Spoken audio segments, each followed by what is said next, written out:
Okay, hello everyone and welcome to episode 49 of Zero to Hero, and here we are back at home, back in sunny Valladolid. Actually, it's not very sunny, it's rainy at the moment. It's the good old-fashioned Spanish winter, and to make this rainy day even worse, the gaffer has decided to bench us.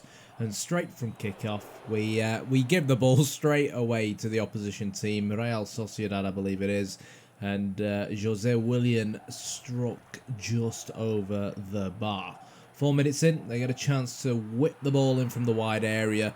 And as we've seen so many times so far this season, we concede from headers. And it was that same man again, Willian Jose, who broke the deadlock.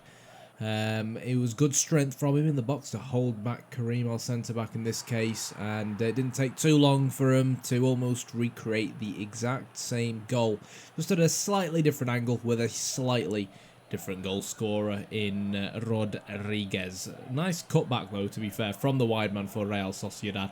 But again, you know, we're meant to be a team.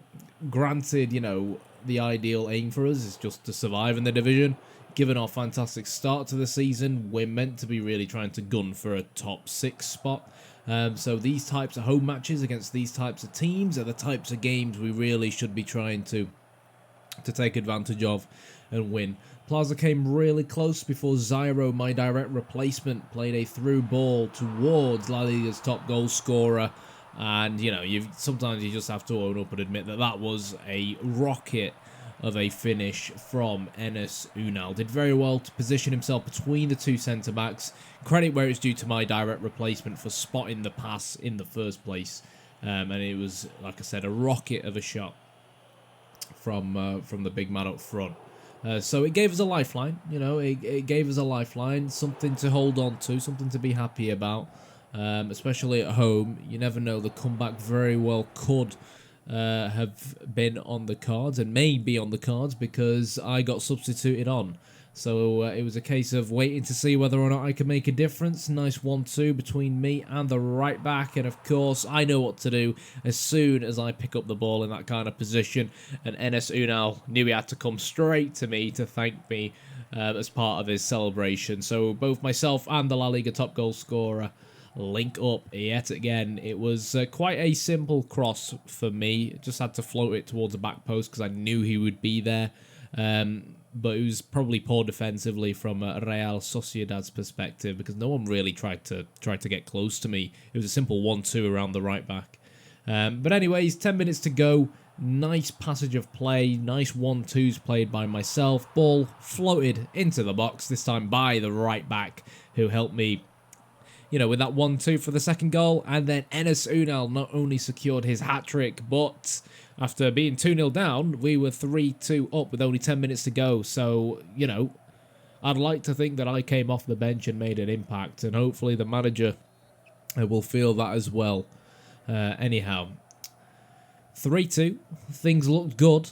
But, you know, we've been in these situations before, and we have to try and stay defensively resilient because Sociedad, we're going to try and do whatever it takes to try and claim back some points. But it was real good anticipation from me and a Kevin De Bruyne-esque style pass forwards that was basically the food that Enes Unal could not help but resist to chew on.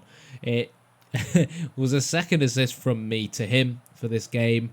Really impressive for me to get subbed on and grab 2 assists. It's basically like I said, well, if my replacement's going to get 1 assist in the first half, I'll come on in the second half and make it 2.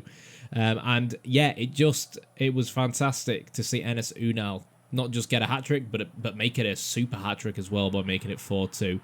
Of course, it was too good to be true to be 2 goals to the good. El Said made it 4-3 after shambolic defending continued from us.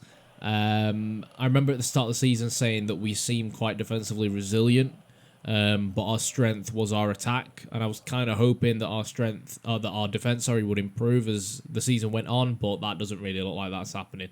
But either way, when you're in our kind of position, you know, any win will do. And no, I'm not trying to do the old Technical or Dreamcoat, whatever it was. Anyways, Valladolid against Girona up next. Snowing this time round. You'd think we were England given the weather. And this time round, I was starting on the pitch. So, yeah. As you can probably tell, I don't like being dropped for no reason, especially when my fitness is fine. It kind of annoys me. But yeah, once again, loads and loads and loads of problems being caused for us by opposition players from the wide areas. I've got absolutely no clue. No clue whatsoever how that Girona player missed the target from there. I'm not quite sure why my player decided to pass that free kick to me like that. Fortunately, it fell to another of our players, but it was saved by the Girona goalkeeper. We kept the pressure on. Shot from Enes Unal went just wide as it slithered past the goalkeeper's left-hand side. I was played through one-on-one with the goalkeeper, and the goalkeeper there did really, really well just to get down and get a fingertip onto the ball there. I really should have scored there. I tried to keep it hard and low, so I was really surprised that the opposition goalkeeper managed to get something onto that. But credit where it's due to him. He was obviously, he wanted to keep the clean sheet. I decided to get my tricky feet out and try and find Unal in the box like we did in the last game, but it just wasn't quite paying off. Second half came along. Chance with a drilled ball into the cross and a good save from our goalkeeper from a Patrick Roberts. Once again, I get the ball out wide. Once again, I cross the ball into the box, but once again, we can't take a chance. 60th minute, I kind of here just go with some fancy footwork, wait for someone to close me down, and then boom. So it was across to the back post. Zyros was there. Clearly, he wasn't dropped after his assist in the last game. He was just moved to the opposite wing. But the Fox in the box, Enes Unal, look at this for a finish. Goalkeeper really should have caught the ball there, and he was on the ground, so he couldn't really get up in time. I helped create the goal, obviously, by putting the ball into the dangerous area and causing the goalkeeper problems, but look at that for a finish. Left-footed as well. Yeah, we certainly do have a special striker on our hands. 76th minute, I closed down this player, very similar to how we got goal number 4 in the last game, and it was just basically me and Unal versus 2 defenders. But my pass just wasn't quite hard enough. I should have probably done better there. Another De Bruyne-esque style pass actually finds Enes Unal, but a last-ditch tackle from the Girona man made sure the ball went out for a corner. 82 minutes or so, didn't feel the need to really go into the box because, you know, 1-0 is a very small lead, so we want to try and hold on to it because 3 points could be big in this game. Ball lobbed over the top. No idea in this case here how the referee didn't give a penalty, but for some strange reason, our defenders were just itching to give away the Girona players a penalty, to the Girona players.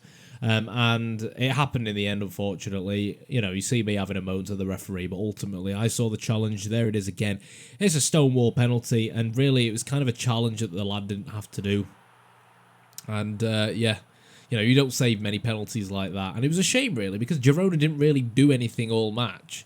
The only consolation for them is that they had that real clear-cut chance, which was the first chance that we saw of the game. So you can argue that Pedro, I think it was called, or Pedro Porro. I was going to say Pedro, so good they named him twice. He was actually called Pedro Porro.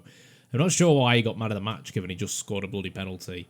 But yeah, you know, we go again, and up against Sevilla. Now, their stadium looks awesome on the smoke patch. This is, of course, PES 2019, and I know a lot of people have been saying, yo, PES 2020's out. Where are the PES 2020 videos? I don't really plan on doing any PES 2020 videos. I plan on kind of just finishing this. Like, I don't see the relevance, given how many years we are into this, and given the lack of differences, really, in terms of Become a Legend, between PES 2020 and PES 2019, why it should make a difference from a spectating perspective, whether we're playing PES 2020 or PES 2019. Hopefully that makes sense. If it doesn't, let me know. Because obviously, like, a lot of the teams all over the place in terms of transfers anyways. We've got players like Firmino at Everton, Richarlison at Liverpool, and, you know, De Bruyne at Man United. And that's a genuine transfer that's happened in our save. So whether we're on 2019 or 2020, we're that far in the future, it's kind of irrelevant. But anyways, back into the game. 75th minute, 0-0. It's not exactly been the most exciting match, despite the nice stadium that we're playing in. I have to own up here and say that I lost my man from this corner. Guilherme Arana. I'm not quite sure what he's done with his haircut there. He's got a 23 in it. So you see there, Like, I thought we were going to clear the ball. I mean, credit where it's due. Like, it was a phenomenal finish, and I wasn't really expecting him to do that. I was expecting him to just kind of, like, leap and try and jump and head the ball. I wasn't expecting some sort of Super Saiyan bicycle kick as we saw, and they really should have made it 2-0 there, which would have been 1-0 if we, remove my mistake out of the equation. But that was a mistake as well defensively. So, again, 2 chances we could have really easily avoided. We dropped points in the last game with that last-minute penalty. Yeah, we had a couple minutes to try and salvage something from this game. Notice I go a little bit more central to try and change things up. Ball was played through towards number 11, and that was a howler of a miss from me. Like, I think me calling for the ball was the right option because I think the goalkeeper had actually closed the angle on this lad here, who's actually left-footed as well, so he would have gone for the near post. So playing it across goal to me was the right decision, but my finish was just absolutely dreadful. So unfortunately, rating a 6.0, unlike some other good ratings that we've had so far this episode, and that leaves us in 9th place, which isn't too bad. We're improving. We're 73 overall. We got 4 goals so far this season and 9 assists. And if you enjoyed the episode, hit the like button, hit the subscribe button, and I guess I'll see you guys in the next episode. Thanks for watching.